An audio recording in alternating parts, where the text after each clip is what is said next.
E aí, pessoal, vamos então para a nossa última parte dessa aula, falar sobre as manhas que são importantes para você ter uma maior aceitação do seu artigo, maior chance dele ser publicado, tá bom? Então, vale a pena a gente ressaltar essa mensagem. Uma coisa é ter diploma, MBA, doutorado, pós e o escambau. Outra coisa é ter as manhas. Aqui a gente tem as duas no intensivo de metas. A gente tem a técnica, executa com perfeição, executa com maestria, mas a gente também tem as manhas, a gente tem também as técnicas para fazer algo diferente, aumentar a aceitabilidade do nosso paper, tá bom? Então, quais são algumas das manhas, né, que eu tenho aqui para compartilhar com vocês?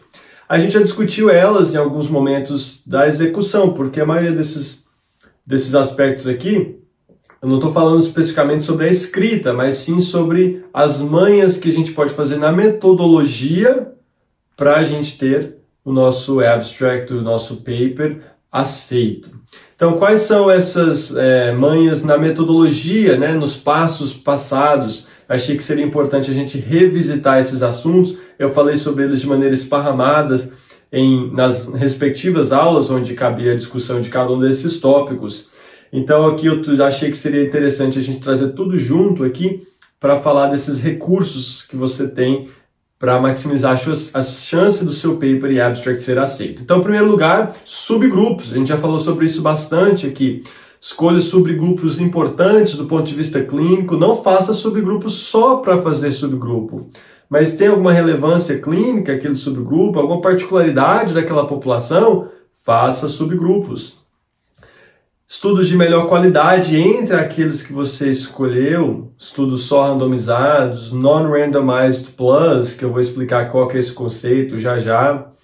Análise de sensibilidade, né, em inglês o termo sensitivity analysis. Faça meta-regressão. Vou explicar para vocês aqui esses conceitos agora, tá bom? Então vamos lá.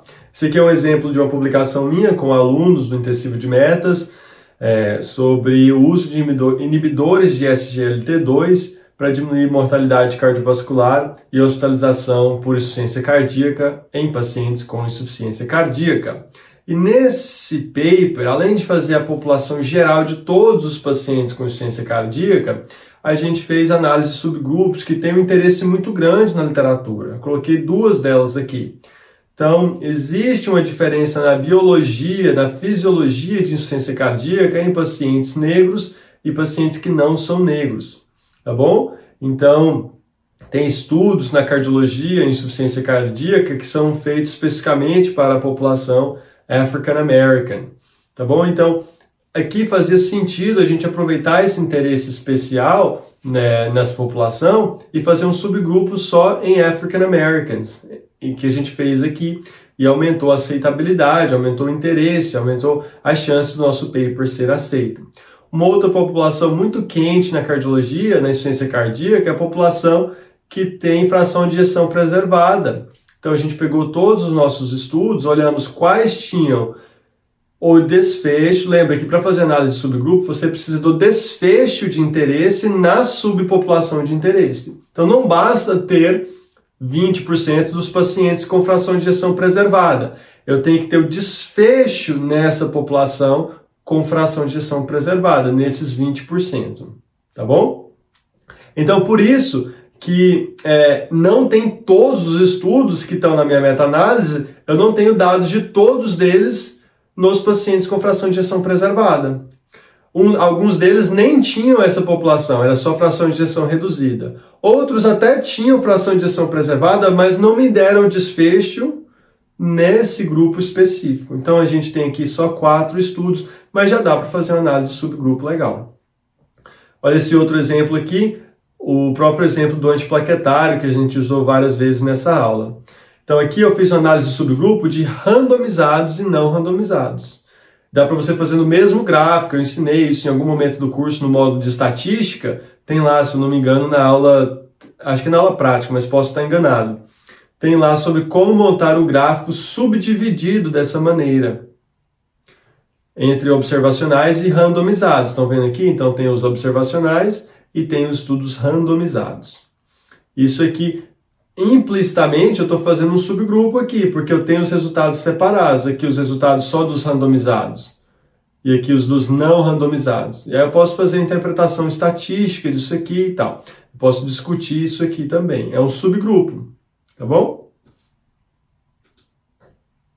Então, olha aqui, um outro exemplo onde eu fiz só de randomizados. Então tá lá também. In a sub-analysis of randomized control trials. Freedom from age attack arrhythmias, que é o desfecho, tal. Então entendam isso. Análise de subgrupos com estudos randomizados funciona muito bem, porque isso, olha as vantagens, são várias. Primeiro, você não fez uma meta-análise só de randomizados, então você tinha mais estudos, mais pacientes na sua meta-análise. Você fez de randomizados e não randomizados. Perfeito. Aí agora você tem 4 ou 5 ou 3 estudos que são randomizados dentre os 10 da sua meta-análise, você faz um subgrupo só dos randomizados. Nesse subgrupo só dos randomizados, agora você tem mais resultados. Você tem a análise geral, você tem a análise dos randomizados. Então você agrega nos resultados, no número de pacientes, na discussão, você tem mais coisa para falar, para escrever no seu paper.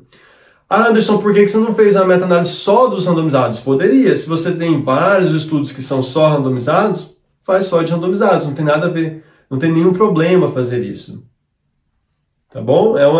Muitas vezes, quando você tem, por exemplo, 4 randomizados, 4 não randomizados, é uma escolha pessoal, sem nenhum melhor alternativa definitiva. Tem questão de preferência também, como você vai executar nesse caso. Agora, se você tem 10 randomizados, por exemplo, e 30 não randomizados, não vale a pena você fazer uma meta-análise gigantesca com 40 estudos. Faça só dos randomizados, tá bom? Então é uma questão de preferência e lógica também. Tem que usar o common sense aí nesses casos. Vamos lá, pessoal. Uma análise de subgrupo muito boa são os non-randomized plus. Faça uma análise de subgrupo dos non-randomized plus quando for possível. Vou explicar isso agora. Lembra de variáveis de confusão? A gente falou sobre isso no pré-curso, falou sobre isso na análise de risco de viés, na aula de estatística. Então lembra que quando uma variável, nesse caso a variável z, se associa tanto à intervenção x e também com o desfecho y, pode criar essa variável de confusão, pode criar uma associação espúria, uma associação falsa entre a intervenção x e o desfecho y. Então isso é uma variável de confusão. Tá? Dei vários exemplos ao longo do curso sobre isso. O exemplo mais clássico e fácil de entender é aquele exemplo da aspirina. Eu poderia dizer que a aspirina aumenta a mortalidade cardiovascular. O uso de aspirina está associado ao aumento da mortalidade cardiovascular. Mas não é isso, é justamente o contrário. Mas é que a aspirina é prescrito para pacientes cardiopatas, para pacientes coronários, para pacientes com aterosclerose. E são esses mesmos pacientes que têm infarto e AVC. Então, você tem uma variável de confusão, que nesse caso é a própria doença aterosclerótica. Ter doença aterosclerótica causa prescrição de aspirina, causa mortalidade cardiovascular. Então não é que a aspirina está causando mortalidade cardiovascular. Então isso é uma variável de confusão. E a melhor maneira de evitar a variável de confusão é randomizar. Você torna os pacientes que recebem ou não recebem a sua intervenção idênticos. Eles têm a mesma idade, o mesmo sexo, eles têm as mesmas características da população de base quando o estudo é randomizado. Mas se o estudo não é randomizado, a gente viu que tem maneiras para tentar minimizar, nunca eliminar, mas minimizar as variáveis de confusão. Tanto na fase de preparo do estudo, quanto na fase de estatística. Então você poderia fazer estratificação, onde você faz análise estatística separada entre pacientes que têm coronariopatia e quem não tem coronariopatia. Você elimina essa variável de confusão. Análise multivariável, expliquei isso para vocês na aula prática de estatística. E propensity matching, também expliquei na aula prática de estatística. Acho que não tem necessidade de você ter um conhecimento profundo dessas técnicas estatísticas. Eu só quero que você entenda aqui que elas são métodos estatísticos para minimizar o risco de viés de confusão. Isso você precisa entender. Eu expliquei lá na aula de estatística, mas para você que é curioso, que quer entender um pouco mais, eu expliquei o que seria análise multivariável, o que seria propensity match. Foi na nossa aula prática de estatística. Tá bom? Mas entenda que isso aí não é absolutamente necessário para você entender o conceito geral. O conceito geral é simplesmente que são técnicas para minimizar o risco de variáveis de confusão. Então, o que você pode fazer é o seguinte: faça uma subanálise quando você tem estudos não randomizados na sua meta-análise. Faça uma subanálise, um subgrupo só dos estudos que têm essas estatísticas avançadas para minimizar a variável de confusão. Inclusive, você poderia misturar, fazer uma subanálise que tenha os randomizados e os non-randomized plus. Então, olha aqui um exemplo. Esse estudo aqui é um estudo avaliando aquela questão do clopidogrel, interação com o inibidor de bomba de prótons. Então, ele me deu aqui a medida estatística não ajustada e a medida estatística ajustada. O que é esse ajuste? É uma análise multivariável para minimizar a influência de variáveis de confusão no resultado. Então, eu poderia tanto pegar os próprios números dos desfechos, lembra quando a gente coletou dado, a gente coleta dado para estatística, tanto o número de desfechos ou a medida de associação. Se eu pegar o número de desfecho ou a medida de associação não ajustada, é a mesma coisa. Agora, eu posso fazer uma subanálise, um subgrupo, que tenha só os non-randomized plus, que use só a estatística ajustada. Só que quando eu faço isso, aí eu não posso pegar mais os números crus, os números não trabalhados. Eu não posso pegar mais os números, nem a medida de associação não ajustada. Eu tenho que pegar a medida de associação ajustada. Quem faz o ajuste não é eu. Não é o autor da meta-análise, é quem escreveu o artigo original. É ele que tem os dados primários, eles que conseguem fazer análise multivariável. O que a gente vai fazer é simplesmente fazer um subgrupo onde a gente não coleta em número de desfechos. A gente coleta em análise ajustada, tá bom? Então olha aqui aquele exemplo do paper que eu publiquei, um dos meus papers mais citados, olha lá no abstract. A gente fez a análise geral, com 214 mil pacientes, 214.851 pacientes. Só que aí a gente fez uma subanálise com 23.500 pacientes que tinham estudos randomizados e estudos propensity matched. Propensity matched é aquela técnica que eu expliquei lá na aula prática para vocês, em que você tenta identificar pacientes no grupo controle e no grupo intervenção que são muito similares entre si. Aí você pareia esses pacientes no grupo intervenção e no grupo controle. Obviamente, para fazer isso, você vai ter que perder um monte de pacientes que não são iguais entre si, não têm as mesmas baseline characteristics. Então, quando você faz propensity matching, você diminui muito o número da amostra. Mas é um subgrupo mais puro, digamos assim, onde os pacientes no grupo intervenção e controle parecem mais entre si. Ainda não é tão bom como se fosse um estudo randomizado, mas ajuda bastante. Então, eu fiz essa subanálise dos randomized e dos non-randomized plus, tá bom?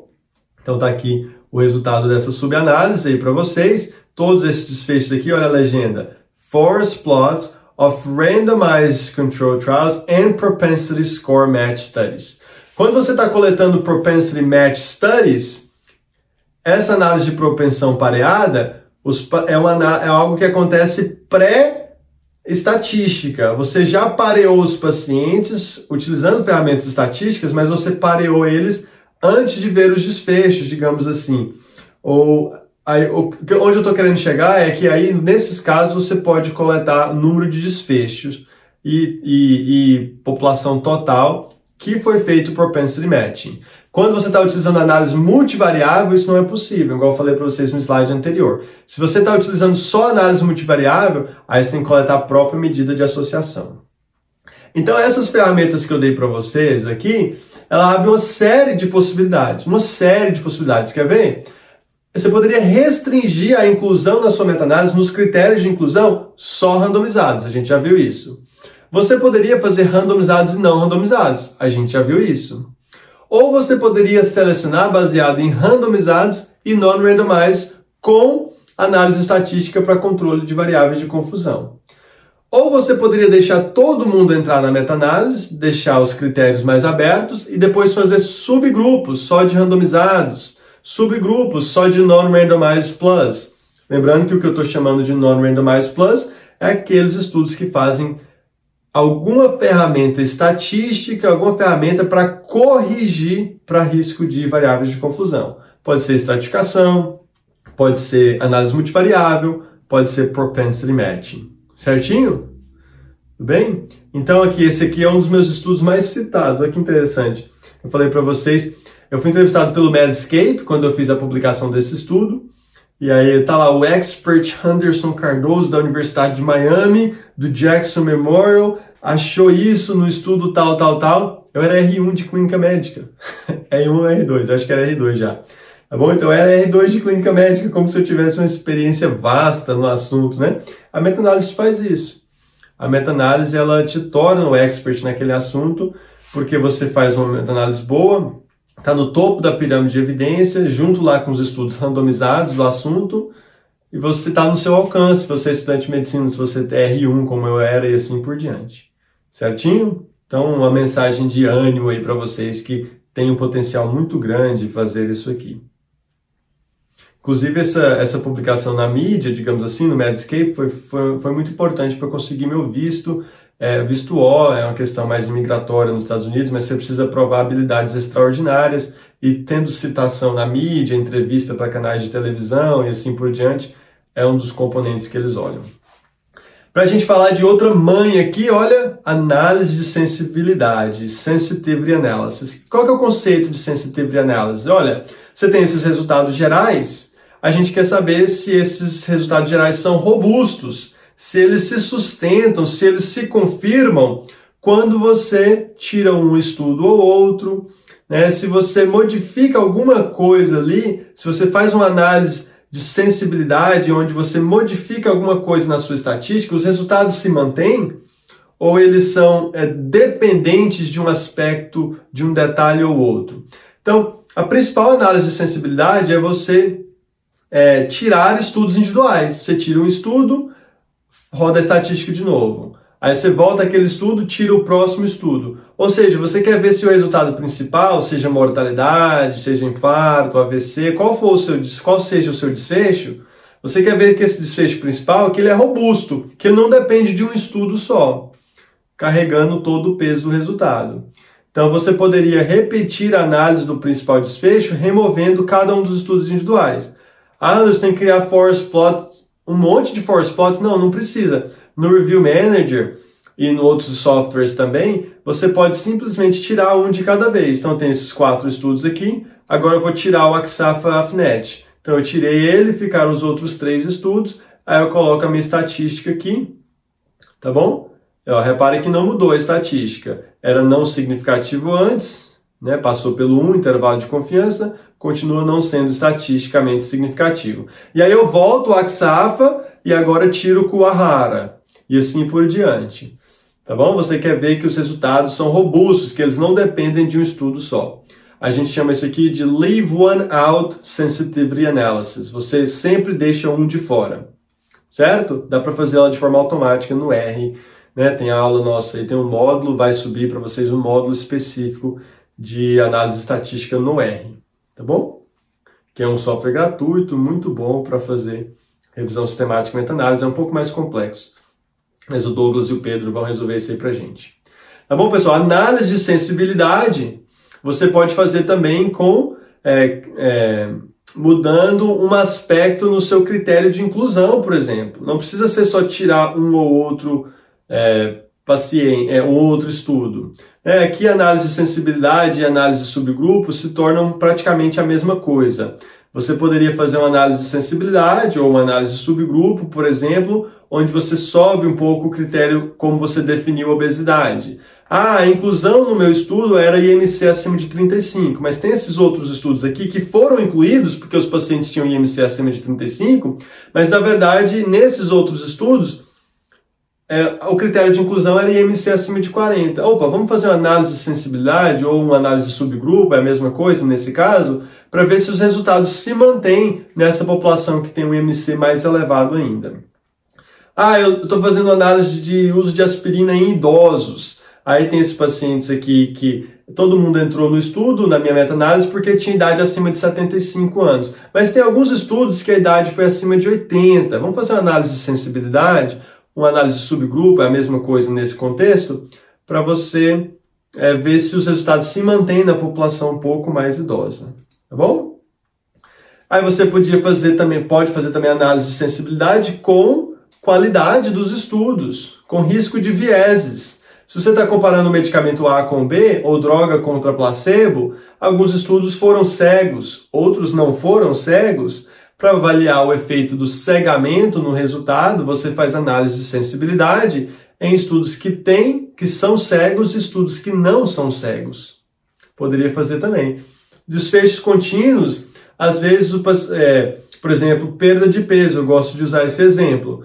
Perda de peso, se os estudos te deram a perda de peso de maneira contínua, perda de 5 quilos, desvio padrão 1 quilo, por exemplo, isso é uma medida contínua. Mas talvez eles deram essa medida de forma dicotomizada também, né? Quem perdeu mais de 5% do peso corporal, sim ou não. Então você pode fazer o mesmo desfecho, perda de peso, se você tem disponibilidade dos dados, de forma contínua ou de forma binária. E aí se te chegar na mesma conclusão, aí você tem uma análise de sensibilidade muito forte, ou seja, você está provando.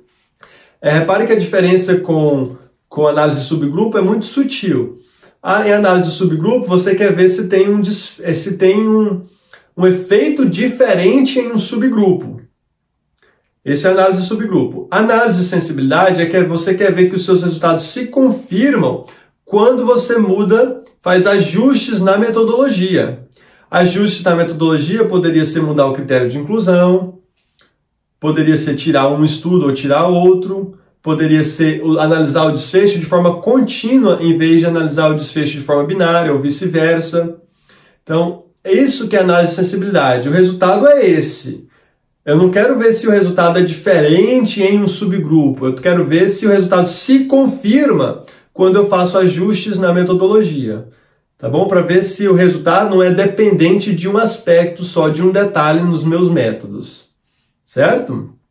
E a última manha que eu vou passar para vocês aqui é sobre a questão de estatística ainda, falando sobre meta-regressão.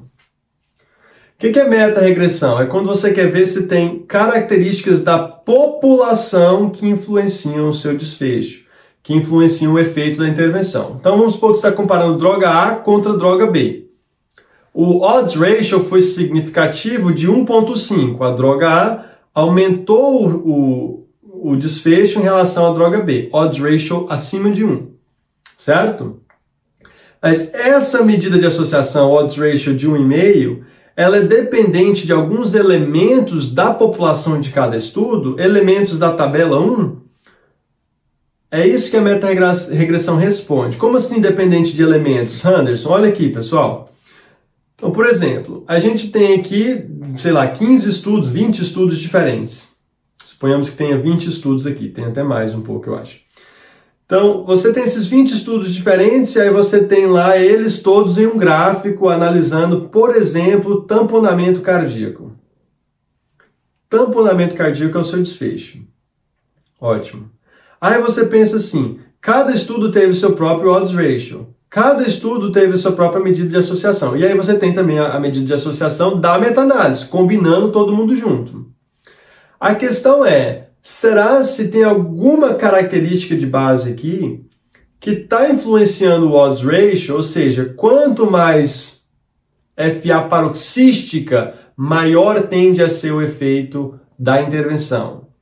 Quanto maior o tamanho do átrio esquerdo, por exemplo, maior tende a ser o efeito da intervenção, ou menor. Então tem alguma característica de base que está influenciando o desfecho. Então meta-regressão é você plotar a porcentagem de qualquer característica em cada estudo contra o odds ratio, a medida de associação de cada estudo. Então eu acho que vai ficar claro quando eu mostrar o gráfico aqui para vocês.